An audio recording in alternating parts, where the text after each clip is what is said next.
Hello viewers, চলে আসলাম ঘরোয়া পদ্ধতিতে বাসায় মেয়োনিজ বানানোর পদ্ধতি নিয়ে। তো চলুন দেখে নিই কী কী লাগছে মেয়োনিজ বানাতে।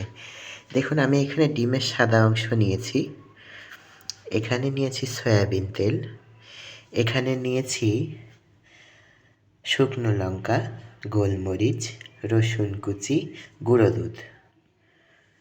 আপনারা শুকনো লঙ্কা পরিবর্তে চিলি ফ্লেক্স ইউজ করতে পারেন। আমার বাসায় না থাকায় আমি এখানে শুকনো লঙ্কাটাকে ভেজে রেখে দিয়েছি, এবং আমাদের লাগছে লবণ আর চিনি।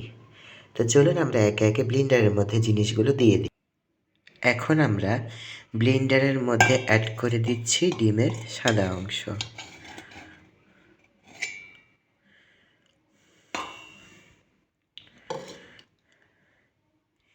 এরপরে আমরা এর ভিতরে দিয়ে দিব, এই যে দেখুন ভিউয়ার্স, গুঁড়ো দুধ, রসুন, গোলমরিচ আর চিলি ফ্লেক্স।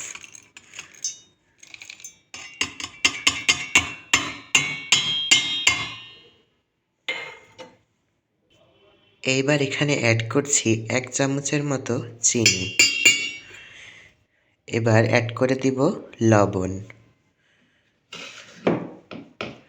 লবণটা আপনারা যে যার পরিমাণ মতো দিতে পারেন, চিনিটাও তাই। দেখুন ভিউয়ার্স, আমি এখানে প্রায় 1/2 চামচের একটু কম মতো লবণ নিয়েছি, দিয়ে দিচ্ছি। এবার এখানে আমি যোগ করে দিব সয়াবিন তেল।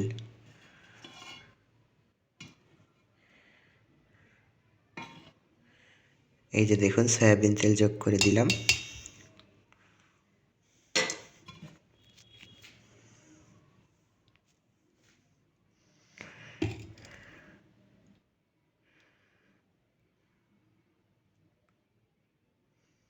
ব্যাস, এবারে চলুন এটাকে ব্লেন্ড করে নেওয়া যাক।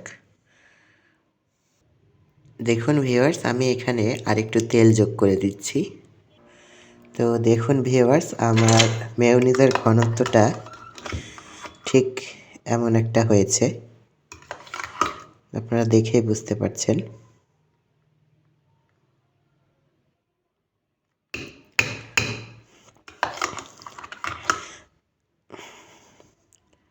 আমি এটাকে অনবরত 3-4 বার ব্লেন্ড করে নিয়েছি। দেখুন ঘনত্বটা। তো ধন্যবাদ সকলকে। আমার ভিডিওটি ভালো লাগলে লাইক এবং সাবস্ক্রাইব করে পাশে থাকবেন। আমি নতুন চ্যানেল খুললাম, কোনো ভুল ত্রুটি হলে অবশ্যই আমাকে কমেন্ট বক্সে জানাবেন। আজকের মতো বিদায়, ভালো থাকবেন সবাই।